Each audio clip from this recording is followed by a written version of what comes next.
This is actually a very beautiful psalm, and it means something extra special now that I've been able to go to the Holy Land for the past 2 weeks or so, about 12 days I was there, which I was away, and I want to thank Pastor Diana for holding the fort while I was away. One of the things that it begins with is, how lovely is your dwelling place? And it was something of a revelation for me to go to the places where Jesus actually dwelt during his earthly ministry. It was a wonderful thing. And this psalm has so many connections, so many songs. We sang some of them that are connected to it, about how lovely God's dwelling place is, or how the sparrow nests at the altar. I know sometimes the children like to sort of come under here, and people say it's so, such a lack of propriety. But I don't think God really minds, because this psalm talks about that. And so I remember the first time when the kids were calling around in here and the parents were very, oh no, it's a terrible thing. I remember the psalm and how the sparrows themselves can nest near the altar of God himself. And so our church community wants to be one that exudes the very heart of God. And there's another aspect here where it talks about our hearts being set on pilgrimage. Blessed are those who set their hearts on pilgrimage. And one of the things I learned as I went to the Holy Land is what it actually means to be on pilgrimage in our world today. And so even though I can't put you in my suitcase and take you to Israel today, those of you who are interested, I can put you in touch with the person who led our trip. It was a fantastic trip. We were led by 2 PhDs. It was Dr. Houston, and he has a PhD from Oxford in geography, and he's also a great theologian. But also by Yossi Paz, who was a PhD in archaeology, who had studied in Rome, and he was actually our direct guide and showed us a lot of things. So today may seem like a travel log, but here's one of the things I want to share with you. That when we study the Bible, it helps, and Diana and I keep on saying, it's about context.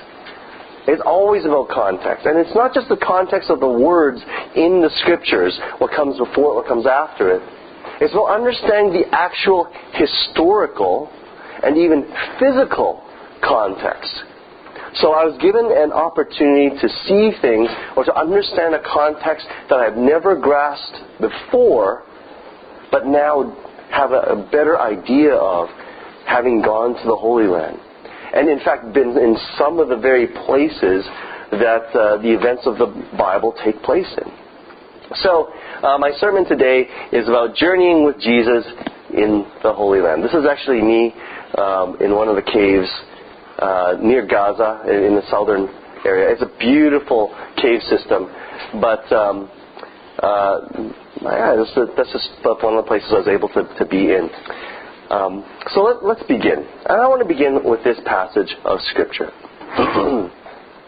The next day, John was there again with 2 of his disciples. When he saw Jesus passing by, he said, "Look, the Lamb of God." When the 2 disciples heard him say this, they followed Jesus. Turning around, Jesus saw them following and asked, "What do you want?"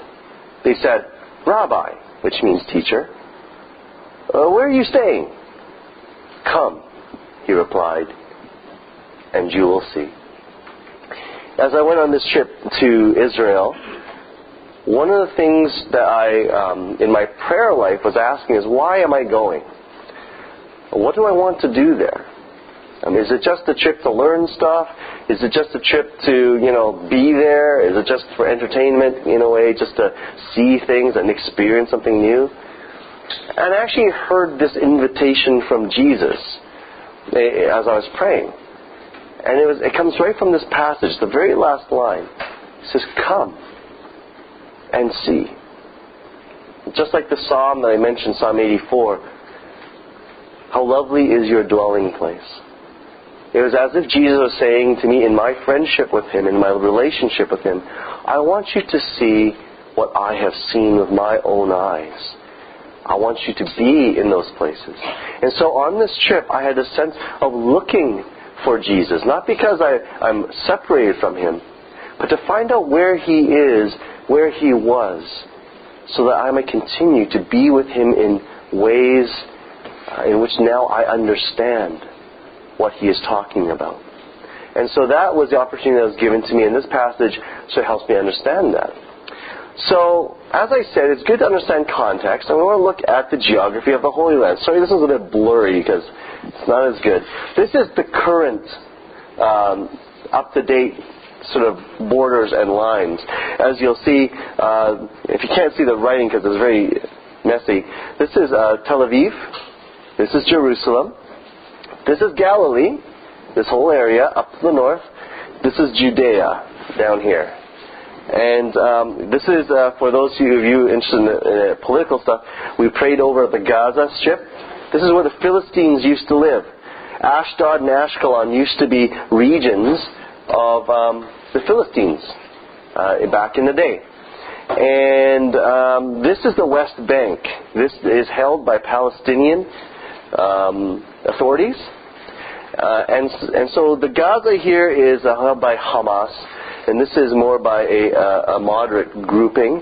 And there's one other location up here called the Golan Heights. And if you notice, it actually isn't the color of Israel. This is all other parts are held by Israeli control. But the Golan Heights actually belong to this country. That country is Syria. But Israel holds the Golan Heights. In the Six-Day War in 1967, they actually fought a war with everyone, actually, because they wanted to exterminate Israel, per se. And Israel was able to win that war and was able to push into the territory of Syria. And we'll talk more about that when we get there. Here's Lebanon, and as you know, Lebanon was occupied by Israel for a while because of the Shiite incursions that were entering into Israel. And over here is Jordan.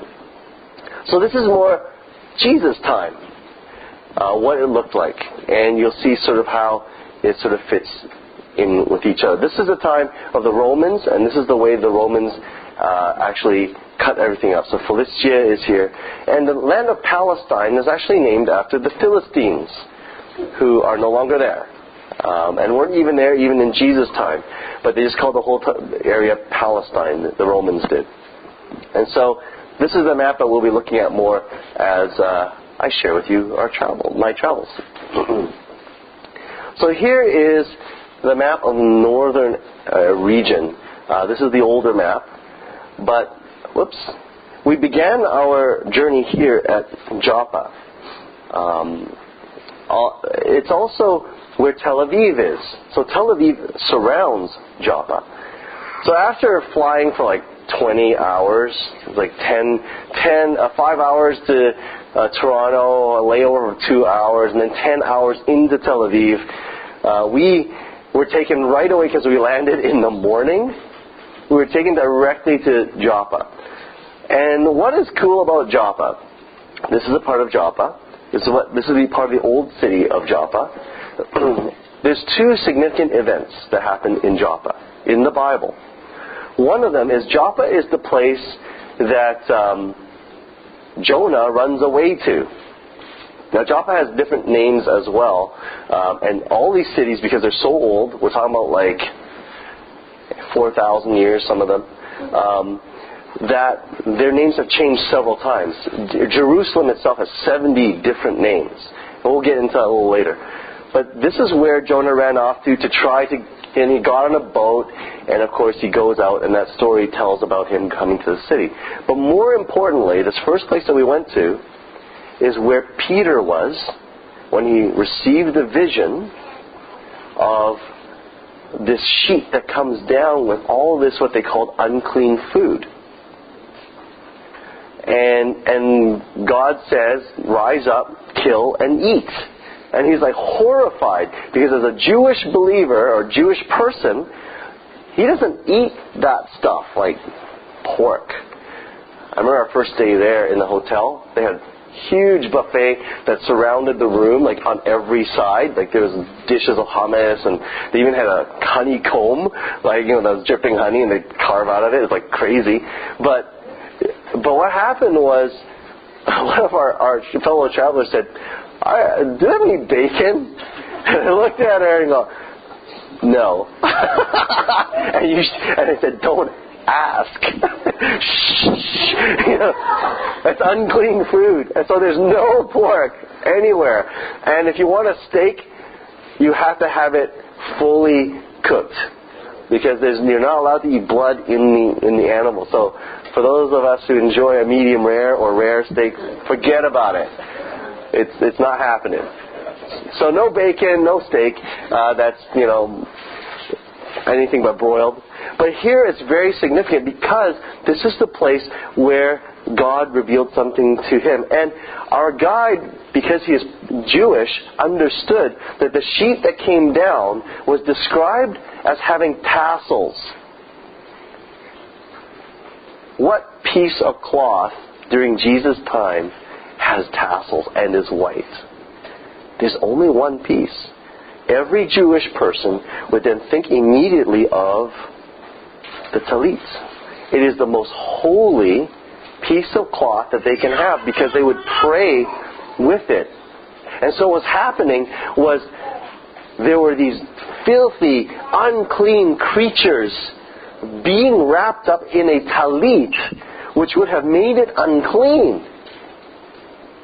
And that was what was being lowered in front of Peter. And you have to realize how important this prayer shawl actually is. Like I said, they would wear this around. When we were traveling around Israel, you would actually see men with these tassels hanging out of their shirts. These are usually among the ultra-Orthodox or the Orthodox, because they would be wearing their talit 24/7 underneath their shirt. They would be described as being always in prayer. It's one of the holiest garments that they have. And here it was, being in contact with what was seen as Gentile, was being seen as unclean. And that was fascinating. And that was the beginning of a particular journey for me, even as a Gentile. Because I'm not Jewish, as you may have noticed. But so we moved from Joppa. And I'm skipping over a few days, but we did go over to Caesarea. In fact, the first day, there was one other trip we made, and we made it into the West Bank. And it was at a center where they tried to bring Palestinian youth as well as Israeli youth together. It was in the West Bank, and they would run ropes courses and try to help them to bond and understand each other. But there was also next to a settlement of Israelis inside the West Bank, and there's a lot of controversy about that. So as we were coming out, we didn't even know we went in, because you can just go into Palestinian territory, nobody cares. But when we were coming out, we realized that we were in it because they stopped us at a checkpoint. Because anytime you re-enter Israeli-held territory, they will check you. And we were actually pulled aside, our tour bus was pulled aside, because they couldn't believe that there were tourists that wanted to go into that area. Because tourists don't go where we went, to this camp or to this organization. And it's very interesting. You always have soldiers that have body armor and the batons and submachine guns. Right? They'd be walking around the old city, and here at the checkpoints they would have these as well. And one of the things that happened at checkpoints was that they actually started assigning women to be the checkpoint officers, or the people who came to your vehicle. And one of the reasons that we were told by our guide, who's Israeli, was because in the past people would run these checkpoints, and then you would get on the news these big, soldiers with machine guns shooting this car, right, as it, exploded or something. And that was bad press. So if you have, a woman coming into the car, they said that doesn't make news as much. So if you have this woman chasing a car, and people are taking pictures of that, he said there's some propaganda issues. So it was a very interesting thing, because even on the first day we realized how much politicking happens on both the very simple ways like that, putting women at the checkpoints, but also the dangers that are there with all the guard posts and guns that we don't see here in Canada. So this was a very interesting experience for us. But what we did the next day was we went to Caesarea. And what's significant about Caesarea is actually the Roman central command of Palestine during the time of Jesus. This is where Pilate and all the different governors, Felix and Festus, would have lived. Every Roman convoy of soldiers that came into Palestine would sail into Caesarea. And so this is the significance of this city, or this town. So this is the region that we went to in Gaza, just to let you know. This is that settlement, and this is a view of that settlement. Now this is the different places that we went to. This is the Odeon, which is the amphitheater at Caesarea. This is Herod's palace, if you can imagine it. It's a ruin now. This is like a long time ago, 2,000 years ago. And over here, this is actually a man-made sort of jetty to protect the boats that came in. Because up the coast of Palestine, there is actually no there's no actually safe harbor, except perhaps in Haifa. There's a little bit of point that comes out. So they had to build one in Caesarea so they can stop their boats here. But this would have been Herod's palace. Some things that we learned about the Odeon, and this gets PG-13 for you kids, is that we thought, we were asked by our guide, well, what kind of shows go there? So, Greek tragedies, right? Sad things, happy things, or comedy, tragedy, right? But I said, no. That's not what the Romans had. That's Greek. The Romans had something else. And that was they would have these really crazy drunken orgies being played out on stage. That's the PG-13 part. And it was purely lurid, actually. And the women that they had there who would be drinking a lot of wine, they would call them maniacs. That's how we get the word maniac now, because they just acted very bizarrely. And we realized as we went through time that the Roman Empire was based not on love and compassion, not laws and so on.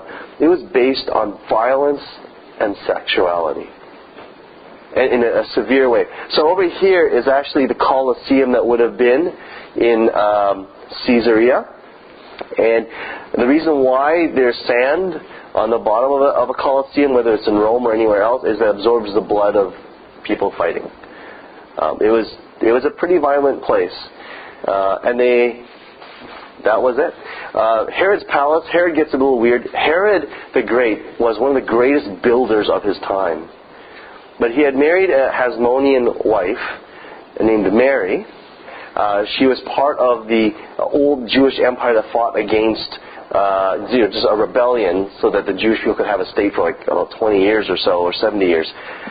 And people loved the Hasmoneans, but Herod married her and had 2 children by her and then killed her with his own hands, strangled her. And he actually left her in one of the pools. You don't see it here, but it's off this railing. This beautiful pool. It's like, if you imagine there's a mansion here, it's not there anymore. He had left her body in the pool so he could look at her because she's beautiful until she rotted. Like, he was cuckoo. Remember, he's the one who killed the innocents in Bethlehem. When Jesus went to Bethlehem and the wise men were there, they asked Herod, hey, where's this king? And then he goes and sends his soldiers to kill all the children.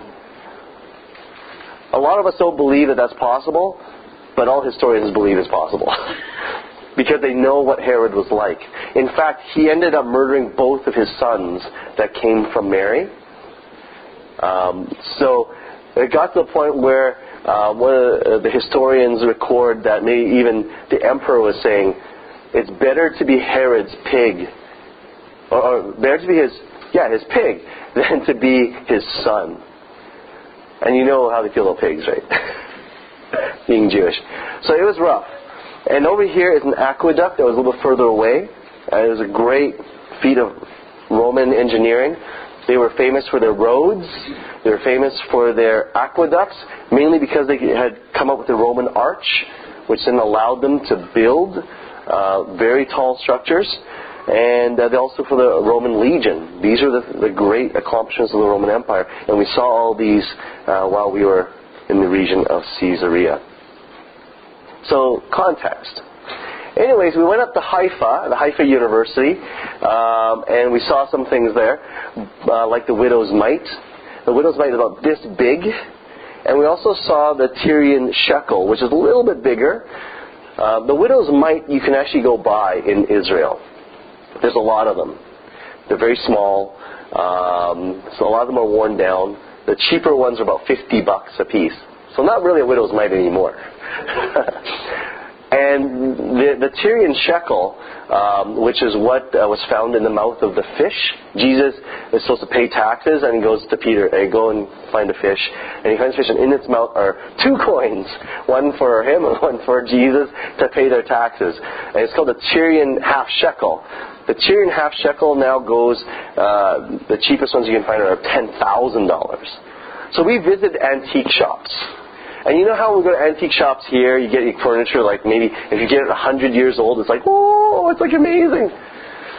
You go to the antique shops, and their stuff is like 4,000 years old, okay? And it's like, you'll never go to an antique shop and have the same feeling, because they were literally like museums. It was crazy, and it costs a fair bit too. But we went to Mount Carmel. If you know what happened at Mount Carmel, that's where Elijah faced off with the prophets of Baal. And there they called down fire. It says, whoever's God is real, their God will send fire. Now, Baal was the storm god. And he should have been able to send lightning. But he didn't. And so he's got all these prophets of Baal are cutting themselves and screaming and getting all crazy. And then Elijah says, my turn, he prays, and the fire comes down from him and burns everything to a crisp. That happens at Mount Carmel, and then he chases all these guys, and he puts them to the sword. Okay, that's a euphemism. And there he is. They have a statue of him at Mount Carmel. And he's holding a sword because he was not a peace-loving kind of prophet. He went down and he actually hacked down all these prophets of Baal. And the interesting thing about this location was it actually has a spectacular view over Megiddo, the Armageddon, all the way towards the Galilee. And one of the things that happens at Mount Carmel that was really interesting was that on that site is the first convent of the Decalced Carmelites. And if you know anything about the Decalced Carmelites, they were an order of nuns from which we have Teresa of Avila and one of the great saints. But what happened was these women would go with the Crusaders to the Holy Land, and they settled on Mount Carmel, and they created this convent, and that was the birthplace of that particular order. That spiritual order. Also around Mount Carmel is a group of people called the Druze. The Druze are Arabs that have separated from the rest of the Arab people. Now, one of the things we learned about being Arab is that if you're an Arab if you speak Arabic. That's how they divide it out. That's one of the definitions that scholars will use. But the Druze, as being Arab people, were actually kicked out of their lands because they were considered a sect or a cult of Islam, and so they traveled to Israel. And one of the significant things about them that's really talked about sometimes is that they have blue eyes. A lot of them have blue eyes, which is unusual for Arabs. Not all Arabs, have brown eyes, but among the Jews, there's a large proportion that have that. And they actually sided with Israel against the other Arab countries during the wars because they were at war themselves against the other Arabs. So it's a very confusing place. One of the reasons why they settled around Mount Carmel is that Elijah is one of their major prophets as well.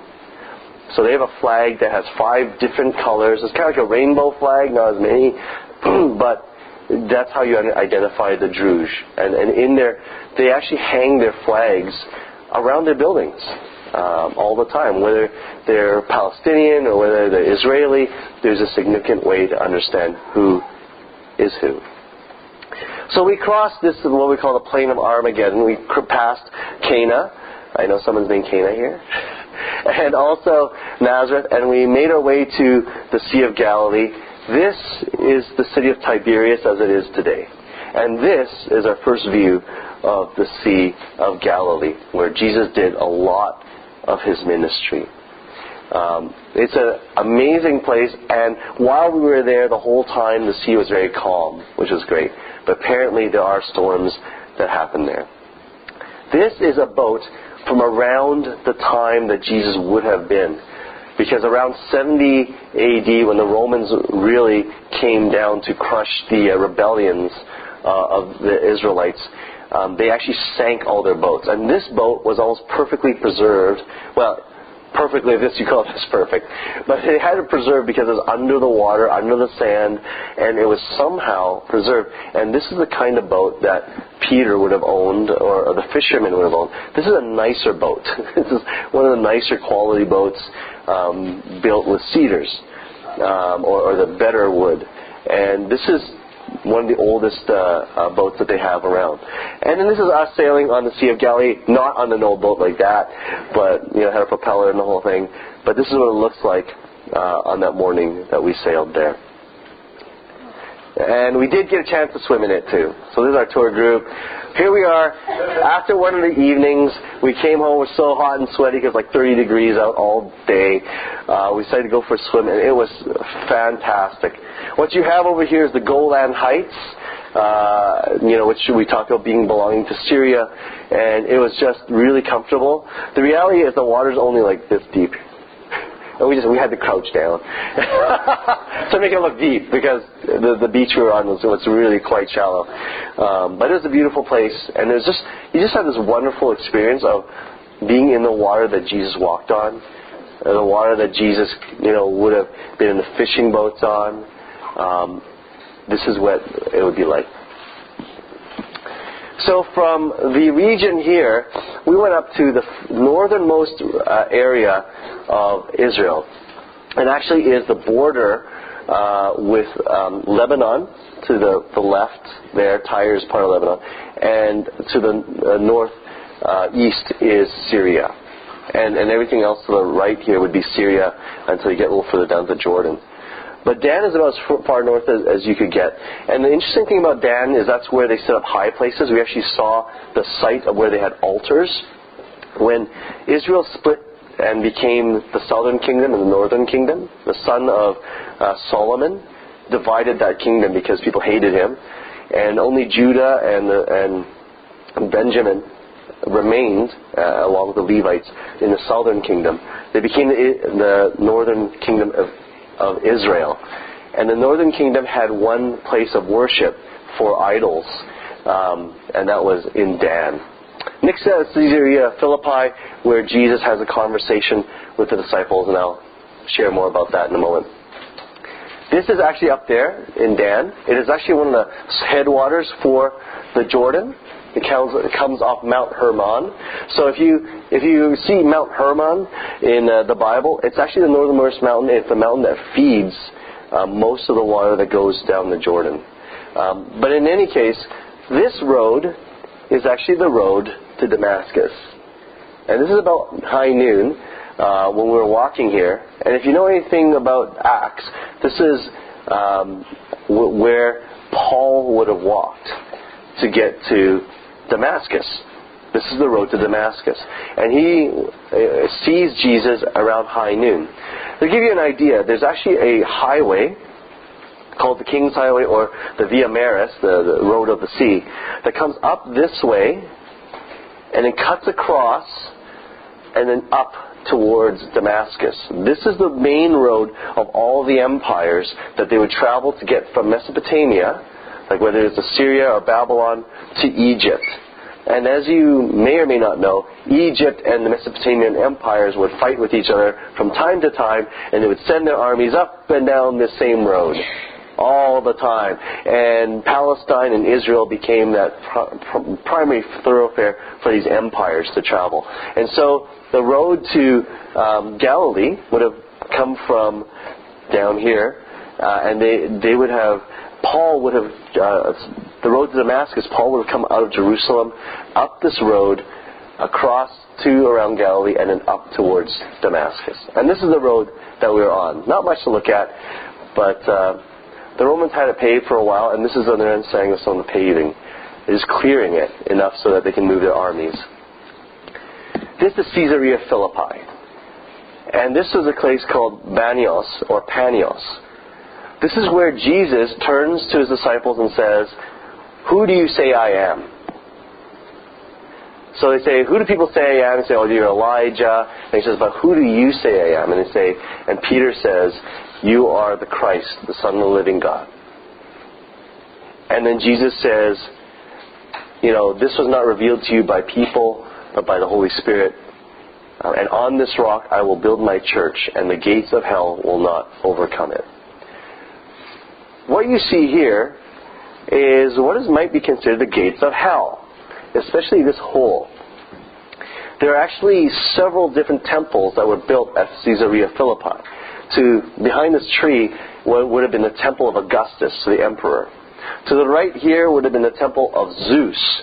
But the primary deity of this area is the god Pan.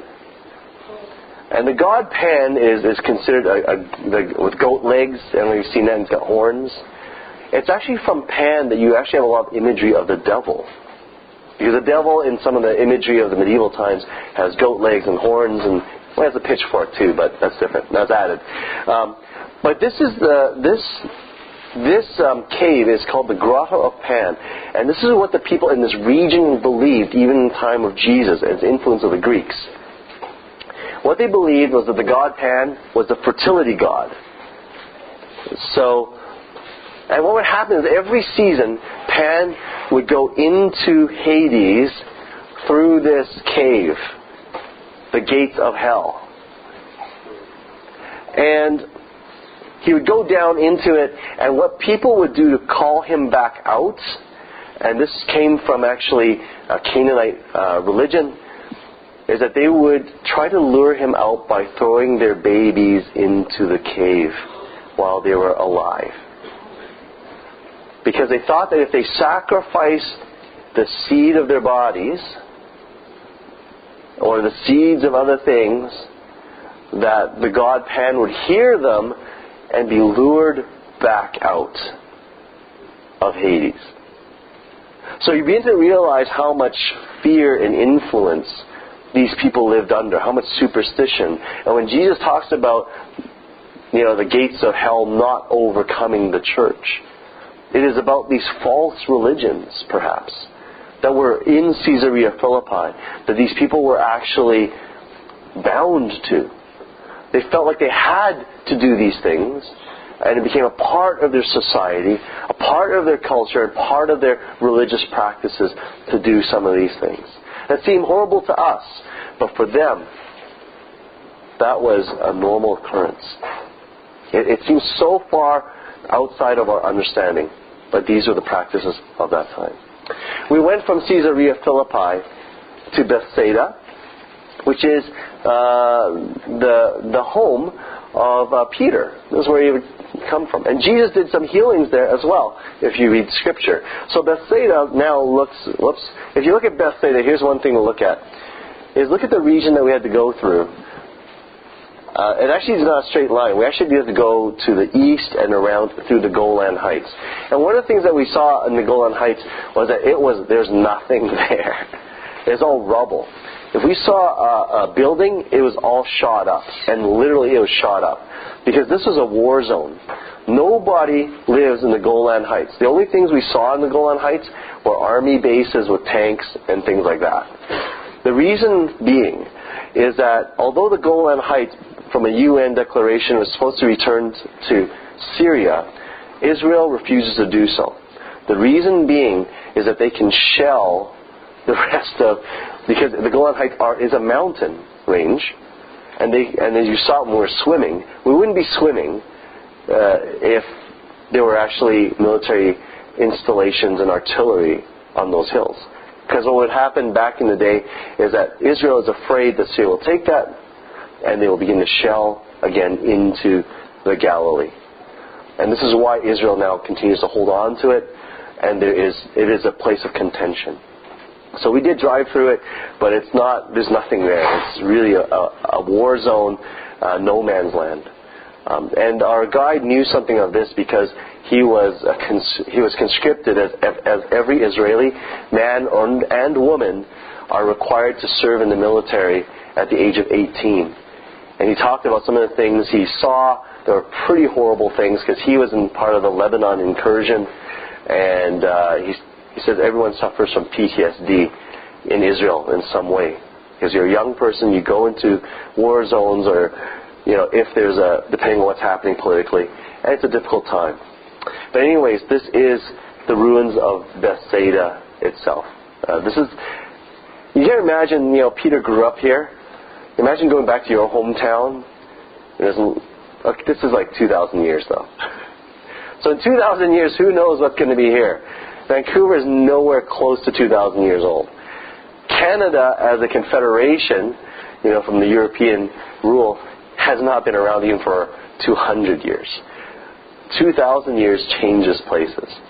And that's what it looked like. We then actually drove through Cana. This is not all one day, different days. It's going to be crazy. Cana, which is actually is an Arab town, to Nazareth. And Nazareth is also an Arab town. And this is the Church of the Annunciation. It's a spectacularly huge, modern 20th century building that is built on top of a Crusader church of the Annunciation. Now, being an archaeologist, our guide was very upset because he said, when they built the Crusader church, it really destroyed all the archaeology underneath the town of Nazareth. Nazareth would have been a town of 200 to 300 people. I don't know if it's even called a town, really, in our day and age. But it was small, which is why you have Nathaniel saying, can anything good come from, Nazareth? Anything good at all come from Nazareth? But and then they built this other church on top of that church. So more archaeology stuff is wiped out. Except for what's under here. And what's under here? This. The houses in Nazareth in the time of Jesus. They're not really houses that you and I can identify. First of all, if you look at any of these landscapes, there aren't any trees. And if they are, they're pretty scraggly. You're not going to build anything. Here in Canada, we build everything out of wood. And people around the world go, what? Because, frankly, they don't have anything. So everything's built of stone. But the other thing is during those times, and of course because of archaeology you have to go dig deeper, but they actually lived in caves. One of the things I didn't realize about the Holy Land was that whole region is like Swiss cheese, as our guide described it. There are so many caves, you can't spit without hitting a cave. And you can't spit without hitting an artifact either. But which is true. There'd be people who would build a home. If you start digging deeper, you'll find bones and you'll find coins and you'll find stuff. You just find stuff. And the archaeologists are really all crazy trying to stop people from digging more. But anyways, like building churches like this. But the reason why this is significant is that not only in Nazareth, but in places like Bethlehem, this is what their houses looked like. They were actually caves. And what would happen is that you would have 50 people, several families living in a house. It's not really a house. For us, it's a cave. But in the cave as well, they would have an area where they kept their animals. Because the animals would provide heating. Right? and they would have fires and so on. And they would also have their children lay down on the mats near the door. That's what they did. And then the animals would be a little further in. And then there would be the rest of the adults. They're all living in these caves, and that was how it lived. And that's why we understand when they go to Bethlehem, and there's no room at the inn. I'm not sure they had inns, like not Holiday Inn, right? When you think about inns or motels. That's not where they were going. They were probably going around here, and when they were put into the barn, it's not this wooden structure that you see in Saskatchewan or something. It is actually, they went to be with the animals, would have been inside these caves as well. And they would actually been separated from the family a little bit, and they may have bypassed the kids, right? That's why, when they say, I put the kids to bed, I can't come out to see you. That's because the kids are lying there by the door, right? So anyways, when they're talking about being near the animals, they were really near the animals. They were literally with the animals in these caves. But anyways, this is the Annunciation, and this is Nazareth where Jesus was growing up, and this is one of the spectacular things about this particular location. There's actually a synagogue that was built on top of here. You can't see it now because it was a long time ago. And we know that Jesus went to the synagogue there. This is where he opens up the scriptures. This is where he speaks to the people. They try to throw him off the cliff, right? This is where Jesus actually would have been, which is spectacular, an amazing thing. Looking for Jesus, this is where it would have been. This is the inside of that church, 20th century structure, and this is the grotto that celebrates the Annunciation, where the angel Gabriel appears to Mary. So this is what it looks like. And this is just a portion of it because it's just one huge spreading room.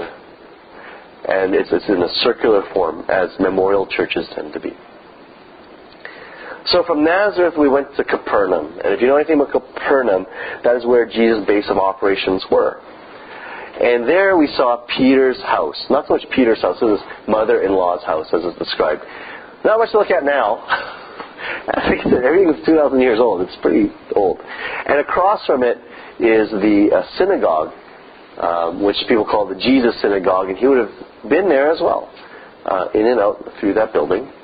And near Capernaum, right near the area, is this mountain. The mountains there were mostly disappointing. Because they weren't really mountains, they were hills, what we would describe as hills. Like we have the Rocky Mountains because we live in North America, but their mountains were hills. And what you see here, these are not buildings. These are nets that cover banana trees. This is a banana plantation. And it keeps away the bats. They have bats that fly. They're known as flying foxes. But behind here is the church that they built. You see the structure here. That's the church of the mountain, the Sermon on the Mount. And it's also the area in which Jesus would have fed the 5,000. So this is the Catholic version, and over here, outside the picture, is the Orthodox Church celebrating the Sermon on the Mount. They kind of do that. But anyways, this is the building they placed. They'd always put a church on top of these, as you'll realize, on top of these sites. And this is the beautiful church they put in. It's actually a Franciscan convent. So it was kind of cute because as they're closing the doors, we're there at closing time. This little girl chasing after this nun, asking for a blessing, and she's at the gate, and she blesses her and then closes the door to the actual building itself. But it's an entire complex. So anyways, this is where Jesus would have fed the 5,000. This is where Jesus would have preached the Sermon on the Mount, as they understand it. I'm going to pause here because our tour of Galilee has come to an end, which is the northern area. And Galilee is really beautiful. It really is. It's still dry from our, understanding. But for them, that is the lush area of the place. And I'm going to pause here just to ask if you have any questions before we move forward. Questions about the Holy Land to this point? A lot of stuff going on. No? Yes? Good? Yes, Matt. Talk about buildings not made out of wood. Yes. But out of caves. Can you find out anything more about Jesus as a carpenter? What his role would have been in a setting without that much wood? That's a good question. He would be probably making things like yokes.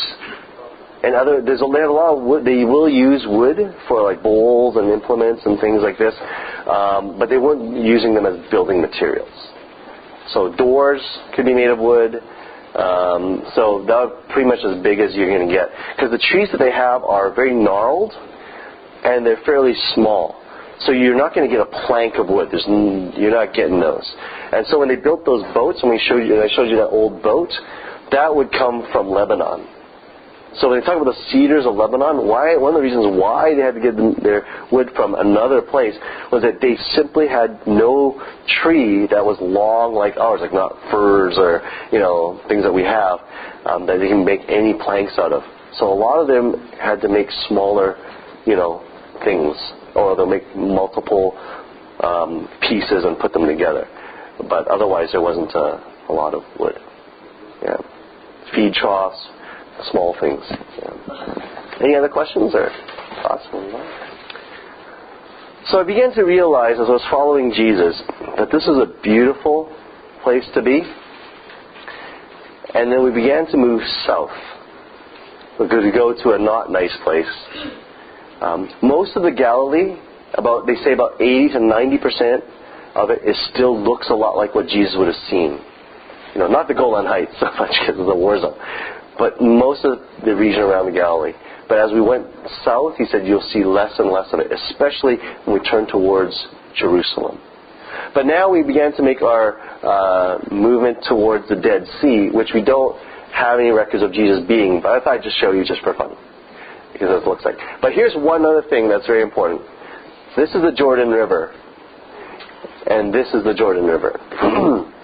And I was invited to do something I didn't expect that I was going to have the opportunity to do, which is baptize people. So this is me. This is one of our tour guides who's also a pastor, and we're baptizing a friend of ours now from Australia.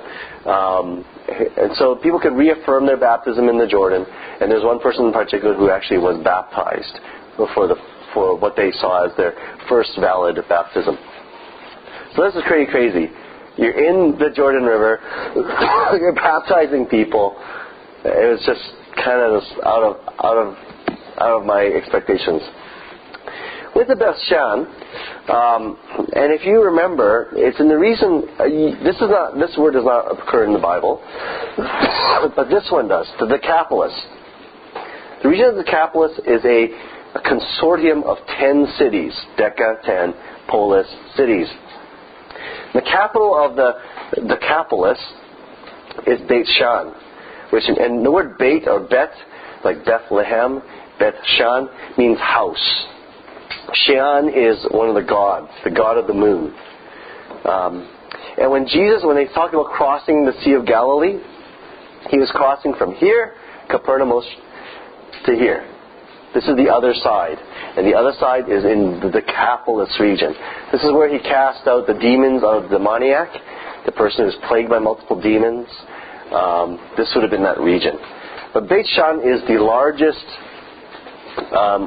This is what it would have looked like in its heyday. It was a Roman city, and it's actually the largest ruin that they have in Israel. And so what it looks like today is, we would be about here and looking this direction. So about here when you see this next picture. This is what it looks like now. So a temple would have been up there, the bathhouse would have been here, and their Odeon, or their auditorium, would have been on to the right-hand side. So we got to wander around here for half an hour. Because we saw 4 to 5 things every single day, which meant we're going pretty quick. From that time on, Jesus began to explain to his disciples that he must go to Jerusalem and suffer many things at the hands of the elders, the chief priests, and the teachers of the law, and that he must be killed, and on the third day be raised to life. So there was a moment in Jesus' ministry in the Galilee, and he'd been to Jerusalem, once in a while, but where he began to had enough enemies in Jerusalem who were concerned about his miracles and his ministry. But he began to move towards Jerusalem. And so this is what our next phase of our tour would have been. So we traveled from Beit Shan down to Jericho. And if you can look at it here, well, it's hard to see. This is the Jordan.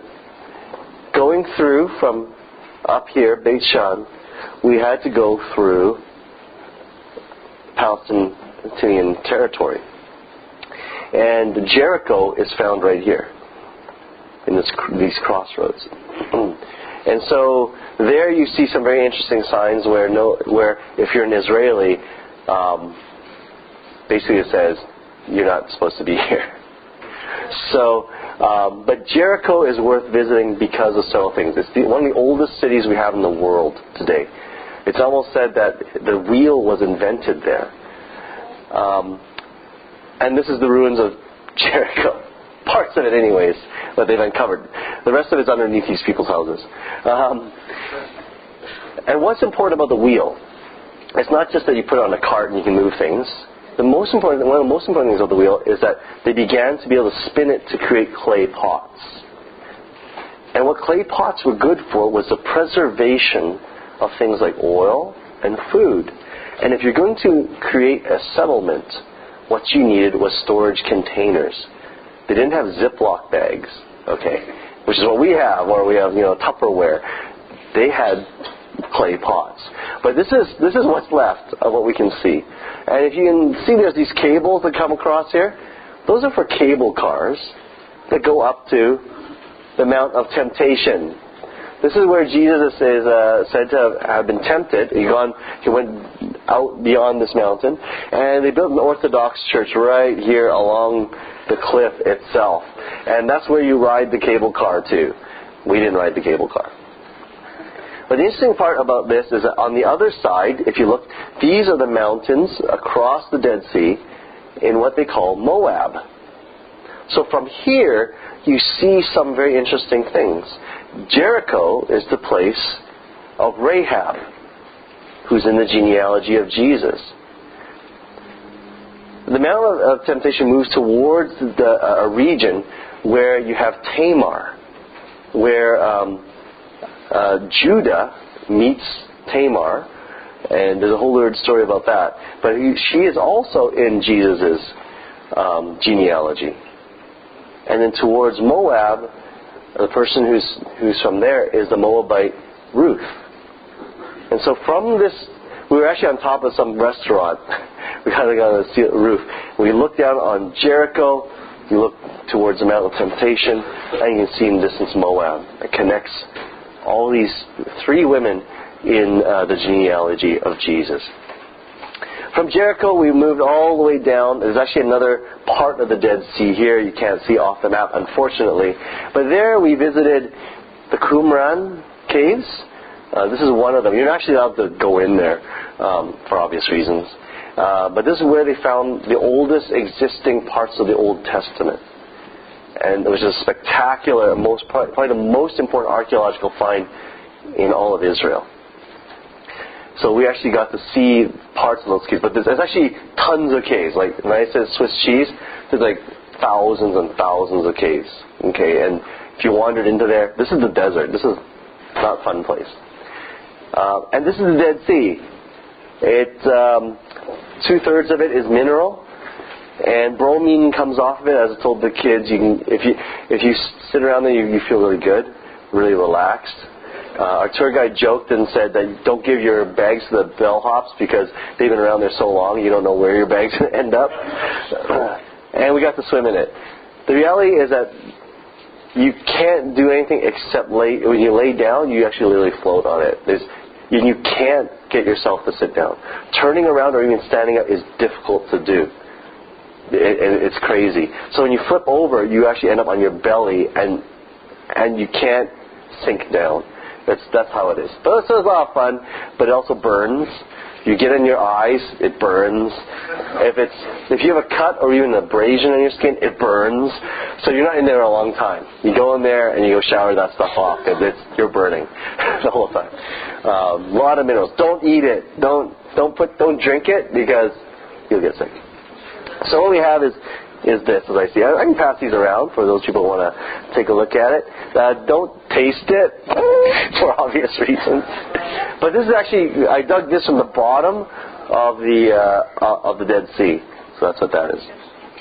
Okay, we'll move this along. Next, not working. All right. This is the region of what they would call Sodom and Gomorrah. This is Zoar. This is during the time of Abraham. Now, this is not that old. This is actually a Roman fort that was built there. But this is the region that we actually had the chance to visit as well. One of the cities of Sodom and Gomorrah. I don't know if this is working. Oh, can you help me out there, Vince? Let me advance this because... Oh, thank you. So what we did then was... Where are we now? Oh, we went up to Masada. Can I get the next picture? This is Masada. This is a palace, one of the huge palaces that Herod built, Herod the Great, on top of this plateau. And there was a fortress, and there was a palace, and there's a story there about how a lot of zealots committed suicide to resist the Romans. And it was an very interesting archaeological place. But we don't have time to talk about it too much. Next. From there, we went to En-Gedi. Thank you. Next. En-Gedi is where David hid from Saul. And as you know, you can see there's a lot of little caves. Again, and En-Gedi is a spring. And so we realized how important water was in Israel. So the spring of En-Gedi, the spring of Emmaus, you have the Jordan River. But everywhere else is bone dry. In fact, the way that we pay for natural gas or electricity, they pay for water. And it's expensive. And in fact, only the Israeli territories have water, and they kind of ration it or only even give it to sometimes the Palestinians. That's how much tension and politics goes on there. So water is really essential. So there's a little kid. Oh, okay, that's X-rated. And so he's a little kid. But this is where David hid from Saul and cut off a piece of his cloak, because his men were were in a place where they had resources. Next picture, please. So we went from En-Gedi, springs of En-Gedi, to Jerusalem itself. Next, please. And here we have the place. And what you'll see next is us standing in the Mount of Olives looking over the old city. This is just a picture of the old city. Next, please. So this is from that position, looking over the Temple Mount, the Dome of the Rock, the Wailing Walls behind this, because this is from the east, and this place is this is the Gishon Valley, and over on this side is the Valley of Gehenna. And there's an interesting story about the Valley of Gehenna, because they also worshipped, the Canaanites when they were here worshipped Molech, which is the god, also a fertility god. And Molech, if he cried, would bring rain. And it does rain in Jerusalem from time to time. It's not in the desert side where the Dead Sea is. But when he cries, it rains. And guess how they made him cry? In the Valley of Gehenna, the Canaanites would take their, again, babies and light them on fire. And their cries were supposed to be so piteous that it would cause the god Molech to cry.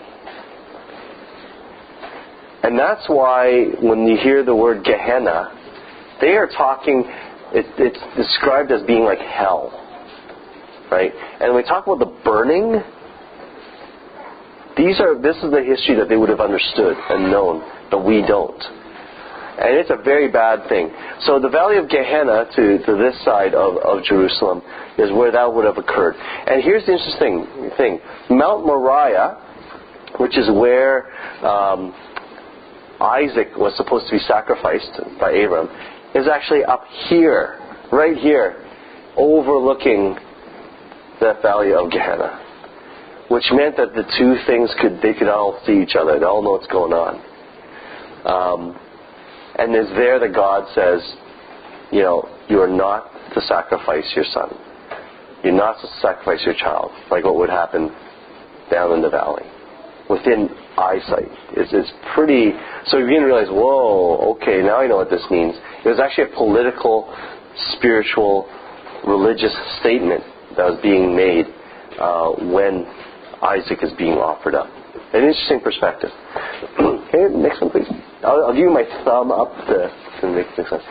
So, next to the Mount of Olives, if you don't know the difference between the first star and the second star, it's just about 150 meters the other way. And if I can get the next picture, because we move from there to there. And this is the tomb of Malachi and Haggai, the last two prophets. They also believe that Zechariah was here, but there's also another tomb for him elsewhere, as you'll see. The next day, we went to Bethlehem. And as you know, Jerusalem is here. There's an old map. This is the new map. You notice that Bethlehem is inside Palestinian held territory. So there's a giant wall. And I have pictures to show for that, but I don't have the time to show them. So let's go to the next picture. This is a square in Bethlehem. This would have been the gate into Bethlehem. Again, a small town. This is where the Magi would have come through. They would have to have come through this gate. And this is the beautiful Church of the Nativity. The Orthodox own this section. The Armenians own this section. And the Catholic Church has a church over on this side. St. Jerome has a cave underneath where he translated the Bible into Latin. But underneath this is wow, it's like it is. If you can imagine, there's people here all around this huge, and they're all waiting to get into the place of the Nativity. The place of the Nativity is actually underneath the shrine, under some tunnels. So I get the next picture. This is what's under there. This is the very birthplace of Jesus as they describe it. And then you get the next picture, and this is a close-up. That's it. And frankly, there are like hundreds of and thousands of people just moving through. Some will duck into underneath that thing, and they'll come back out again. They'll say a prayer or something and then move. And it's just like an endless thing. And it was very, in a way, it was completely fascinating. Because you have to realize over 2,000 years how many churches have been built upon each one, and how many people have laid claim to this site. There were times when the Muslims actually owned the site, and controlled it.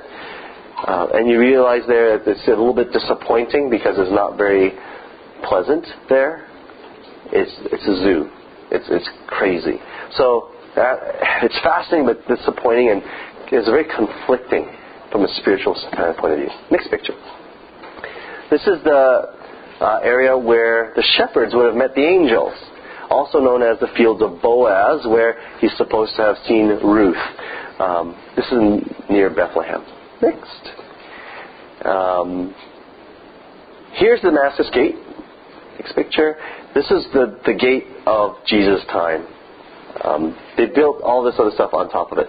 Oh, you can keep on going. This is the inside. We went there at night when it was very different.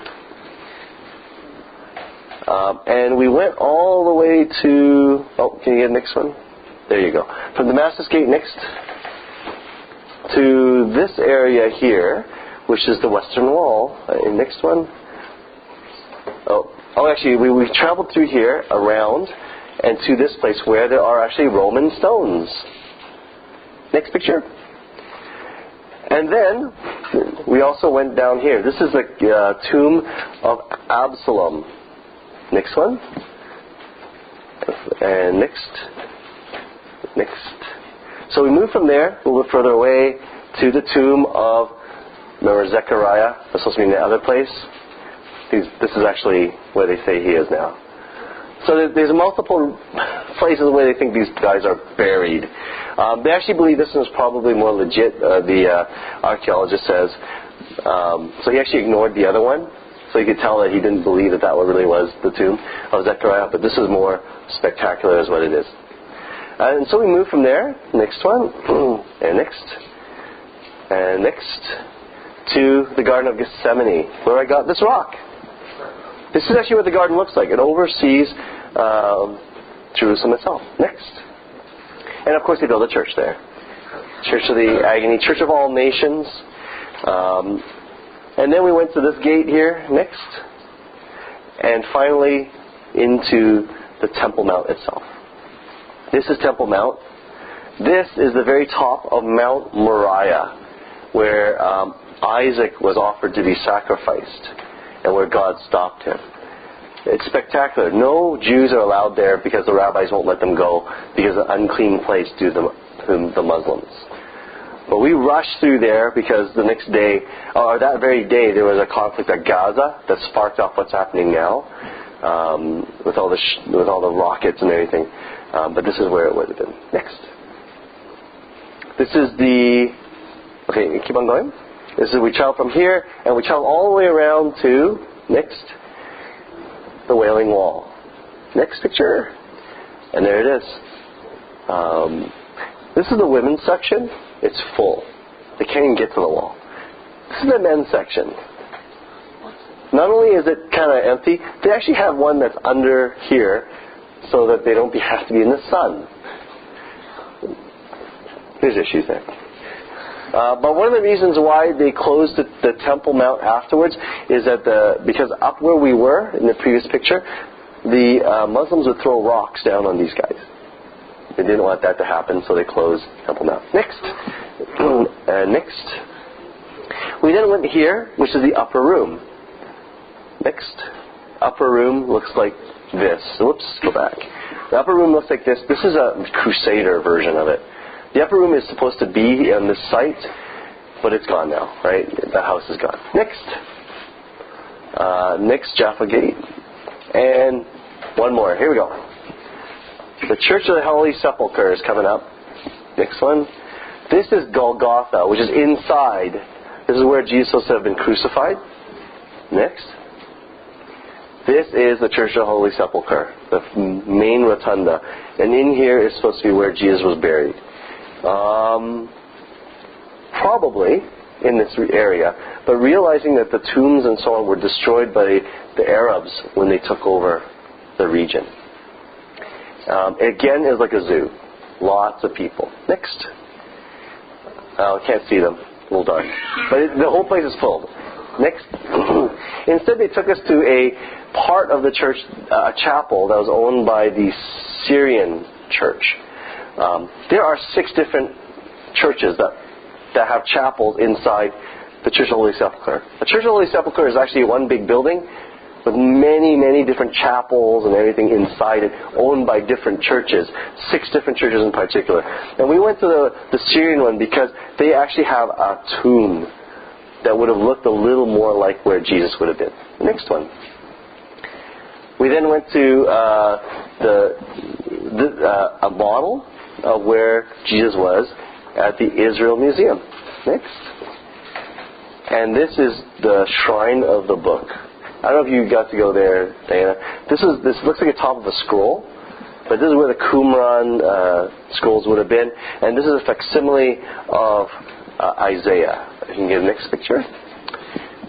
This is a nail through an ankle bone of someone who was crucified. Not Jesus, obviously, because they didn't break his bones. This is someone who didn't make it. Never resurrected. Next. And this is actually a tomb. This is actually a tomb that actually is one of the only ones that has a rock that you can still roll over the front. This is what the tombs look like. And inside would have been the spaces where they would place the body. The way that they dealt with bodies was they would put a body in a tomb for a year until it decayed.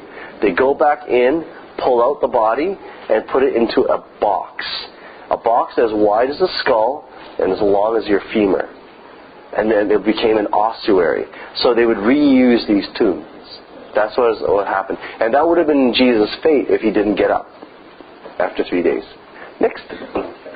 We did have a chance to visit the Yad Vashem, which is the Holocaust Memorial. And it was pretty sobering. Next. We also visited the city of David. Next one. This is the construction that would have been there. This is David's palace. Next. This is the Tower of Siloam. Remember I mentioned that Jerusalem would have been like 70 different names? It has actually 40 cities on top of each other. The oldest version of it, 4,000 years old, is Salem, or Salem. And this is where Melchizedek would have come from. This is the oldest part. Jesus refers to the Tower of Siloam falling on people in the Gospels. And this is actually the base of the Tower of Siloam. Unfortunately, the Jewish Archaeological Society does not mark it because actually they want to separate some of the Christian understandings from the historical understandings. So they will have other parts like David's city, but they don't mark this. The only thing is our archaeological guide, one of the reasons why he actually broke from the society was he became very upset at the fact that they use lasers and stuff like this to sort of make it look cool. and they didn't mark what he saw as the most important sites. And this is one of those unmarked ones. They just say it's a tower, but this is literally the Tower of Siloam, and it's very bedrock. These rocks would have been 4,000 years old in part of the city. Next. We went through the Hezekiah tunnels, which is a water tunnel through which Hezekiah escaped. Next. And next. Next one. This is the Pool of Siloam. Unfortunately, there's an Arab person's house over here, so they can't excavate it at this point. Next. And then we went to the Garden Tomb, which looks like this. This is probably not where Jesus was. It was probably more the Church of the Sepulchre area. But they created a really nice garden there. And it's free. And they really do tell the story of Jesus' resurrection, which is nice. Next. A few more. Valley of Elah. David and Goliath. This is where it happened. So we got to pick up stones and throw them. And next. And then we went down to the caves. This is Bet Gurvan and Maresha. Can we get the next picture, please? And this is where the doves would have been raised in caves and then sold to the temple. It was established in 3 BC. And so when Jesus was there, the doves and stuff that people were selling, the money changers were selling, they would have been raised here and brought to the temple so people could buy them. Next one. And this is where you get these spectacular caves there as well. This is more 6th century, so not the time of Jesus. But this is this area was called St. Gabriel's. The Crusaders actually established a church down in this area over here. But those caves were pretty spectacular. Next. And so we went finally to Emmaus, where Jesus appeared to 2 of the disciples. Next. And it says this: as they approached the village to which they were going, Jesus continued on as if he were going further, but they urged him strongly, "Stay with us, for it is nearly evening, and the day is almost over." So he went in to stay with them. When he was at the table with them, he took bread, gave thanks, broke it, and began to give it to them. When their eyes were opened and recognized him, and he disappeared from their sight. They asked each other, were our hearts not burning within us while he talked with us on the road and opened the scriptures to us? So in a way, even though we've been to the promised land, the question is, how do we encounter Jesus where we are now? Next. And so this is the Crusader Church in Emmaus. It's actually called a different name. It's in an Arab town now. But this is the oldest Crusader church of that time. Most Crusader churches were destroyed. But as you can tell by the size of these blocks, there's a reason why they couldn't destroy this one. It took too much energy. But we went there. Next. This is the church above. So they did instead, they scraped off all the frescoes as much as possible. Next picture. So what you have here is a guide of all the places we went on our tour.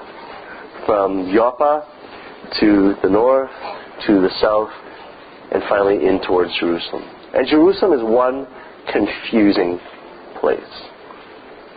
Next. So what I learned from my trip was simply this. Our hearts are actually in pilgrimage here. How lovely is God's dwelling place, but where does he really dwell in our understanding as believers? He dwells among us. He dwells in this place. Even though our country and this place, our church is only 10 years old, we connect ourselves to a faith that stretches back 4,000 years to Abraham himself. And although this is a location that is interesting to visit, the reality is that Christ, when we ask the question, where is he now? He's among us. He's among us. So blessed are those whose strength is in you, whose hearts are set on pilgrimage. As they pass through the valley of Baca, which is a desert, they make it a place of springs. The autumn rains also cover it with pools. They go from strength to strength till each appears before God in Zion. So I hope you enjoyed some of the pictures, and I hope I brought a little bit of the Holy Land back to you. Please feel free to look at some of these things. I'm going to close in a short prayer, and I'll ask Diana to come and lead us. Heavenly Father, I thank you for our tour through the Holy Land. But Lord, more than this, help us to understand what it is to be on pilgrimage with you in our lives today. Help us to live out our faith where we are, for you are also present with us here in Canada, in Vancouver. Help us to continue to transform these places of chaos, and that we might truly see you for who you are. We pray this in Christ's name. Amen.